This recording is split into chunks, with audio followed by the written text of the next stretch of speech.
Hello everyone, this is my Honda NT1100 DCT version. It's a 2023 model. As you can maybe see down the bottom here, I got auxiliary lights. They're actually worked through the ignition through a Thunderbox sort of aid. It's not exactly a Thunderbox, it's another one from eBay, a lot cheaper, and does the job.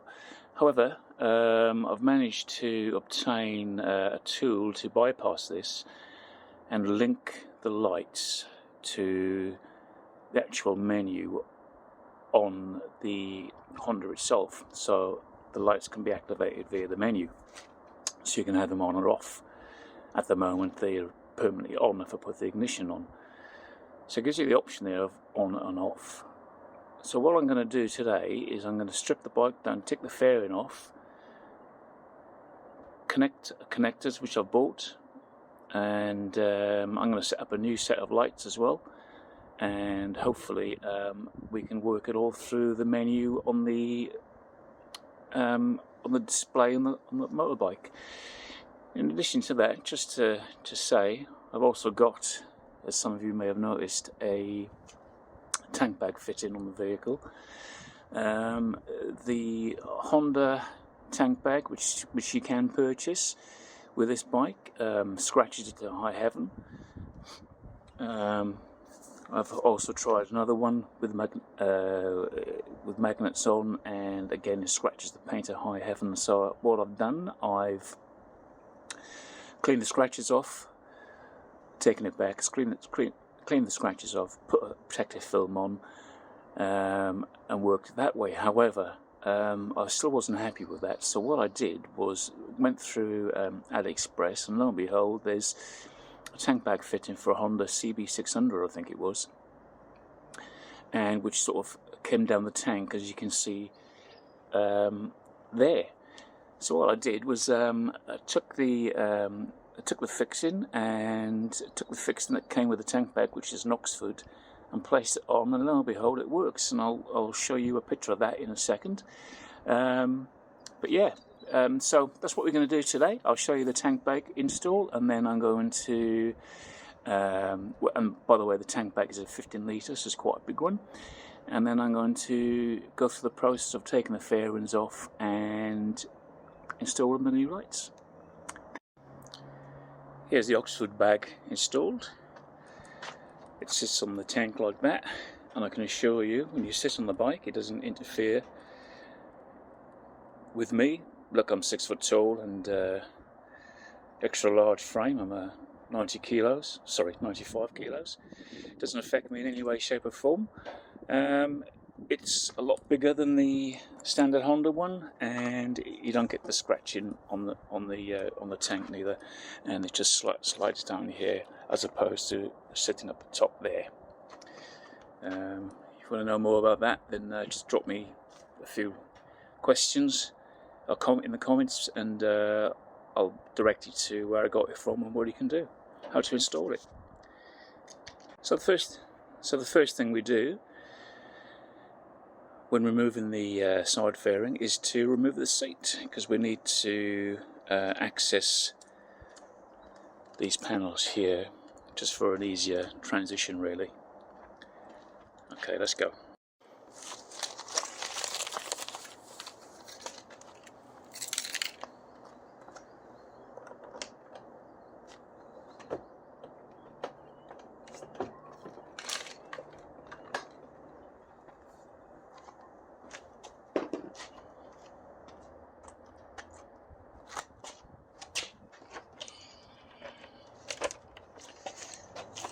Not sure if any of you guys have seen these kits, but honestly, these are fantastic and worth their weight in gold. You can get them from anywhere like AliExpress or Temu.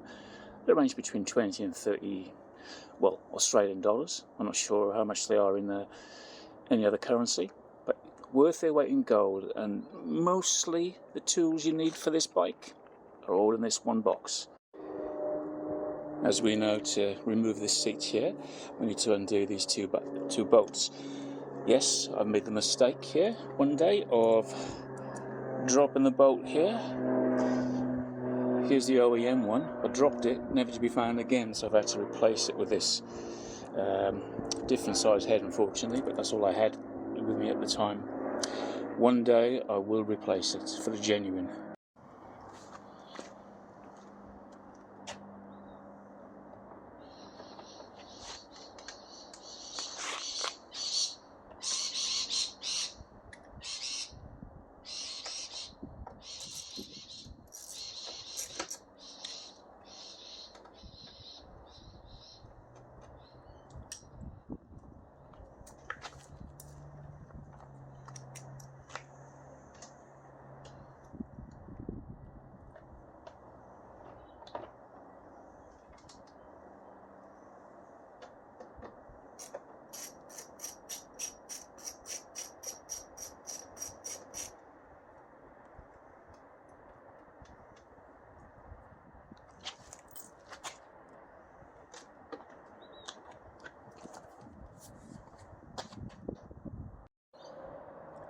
So now what we have to do is remove a few bolts.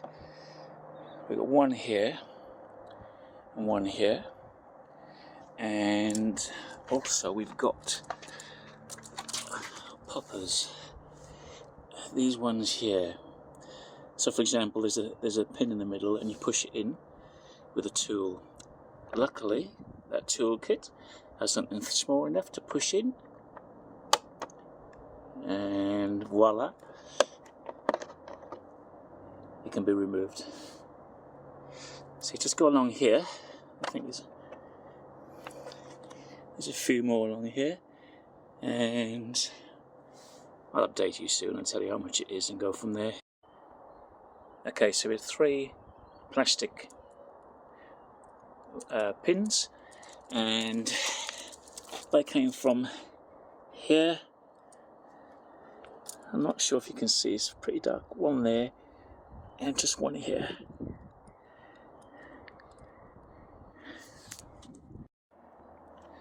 I've just undone these 2 bolts here, and straight away you get movement, and yeah, and I'm guessing it's just held on just up here. So let's shall we go with this. Nope, just pulled it away there, so it's just come away from here. I'm just trying to push it forward, and we can see more clips here.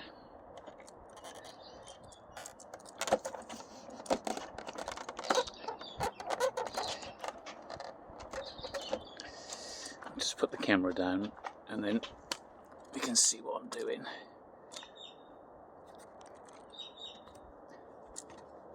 Hopefully. There you go.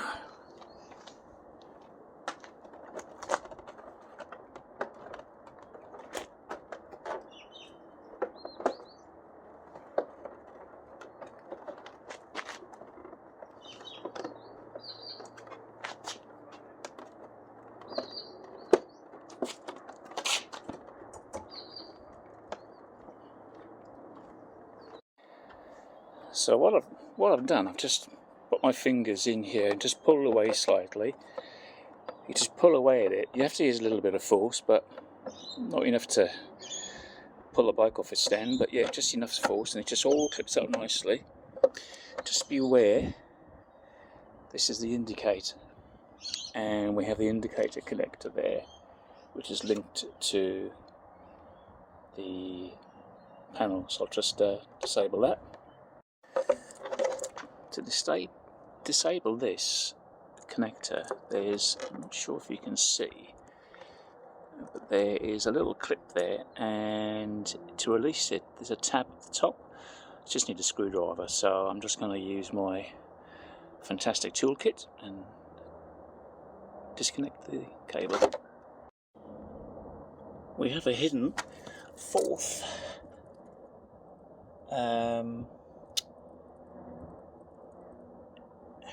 there, right there.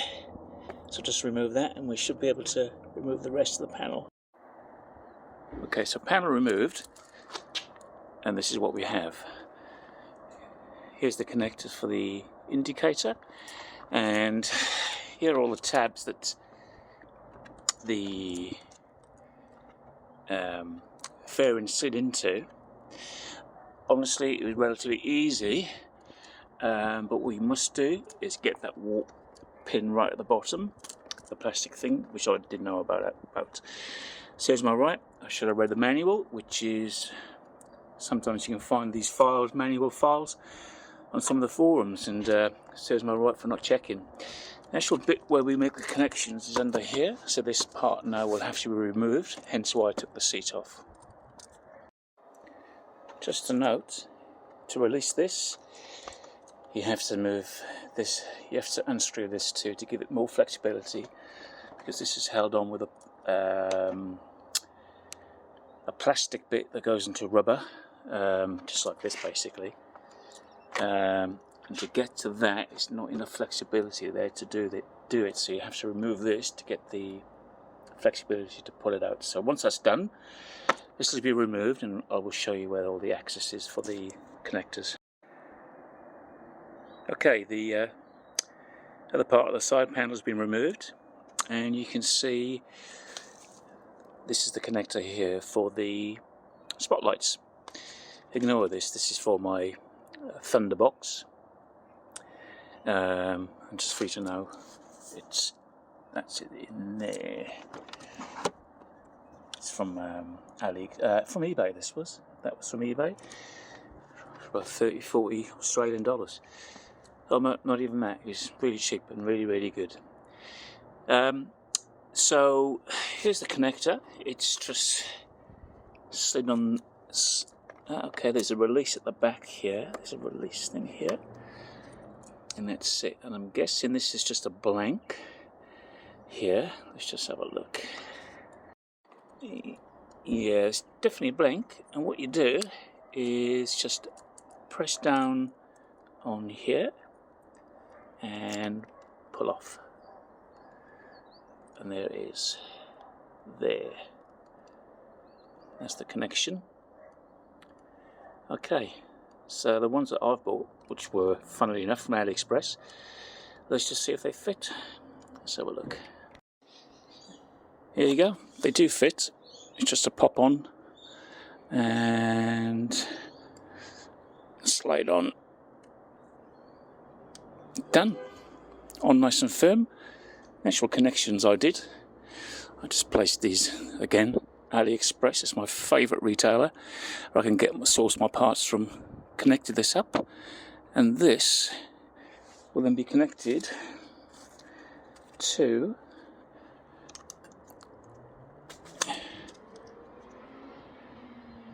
these lights, which are a little bit smaller, and just clipped in there, and away you go. Right, okay, let's see what happens when I connect this up and see if I can put some power to it. Okay, so I've got the connectors here, and I'm just going to install them. Let's have a look. Just making sure the red goes to the red, which goes in there. Yep.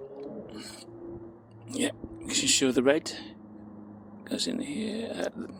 Making sure that's all okay.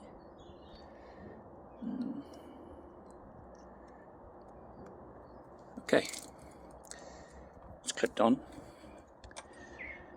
I'll just let it hang there for the time being, and let's just see if it works. Let's start her up. Oh, turn the power on anyway, at least. Ah, she has. She's on. So, I'm not sure if you can see that in the sun here.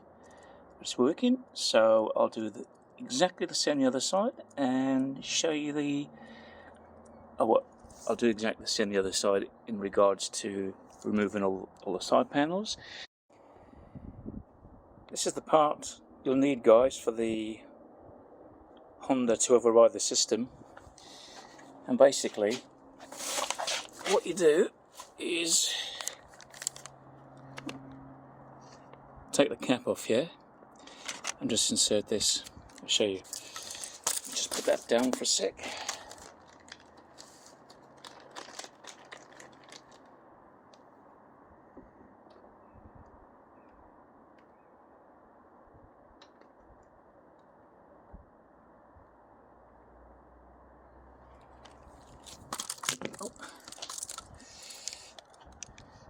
Basically, remove this cap, insert this, it overrides the system with this loop. And what you do, you access your menu into your on the phone, and just follow the instructions. But what you can do is if you look on the internet and internet and look for install fog lights Honda NT1100, and it'll show you a step-by-step guide on how to adjust and to set things in your menu on your bike. There's a downloadable PDF there which you can refer to at any time you want. So yeah, check Google, download, install spotlights on the NT1100, and it'll show you the install of this and the menu system on the screen of how to set it up for it to work. Same again this side, guys and girls. The connector you need for the spotlights is on the bracket, and to release you just press the tab at the back, sorry, and here you go. And that's it. So next thing I'm going to do, connect it up and see if it works. Okay, both spots have been connected. Let's see if we can.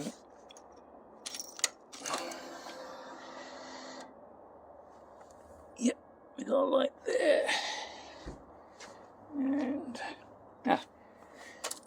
and a light here too.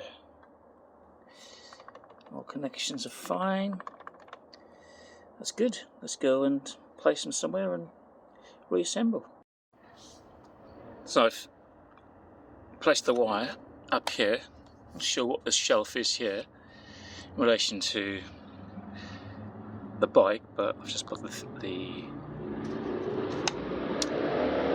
connector up there, just held that in there, the cable tie there, and I'm just trying to sort this out here.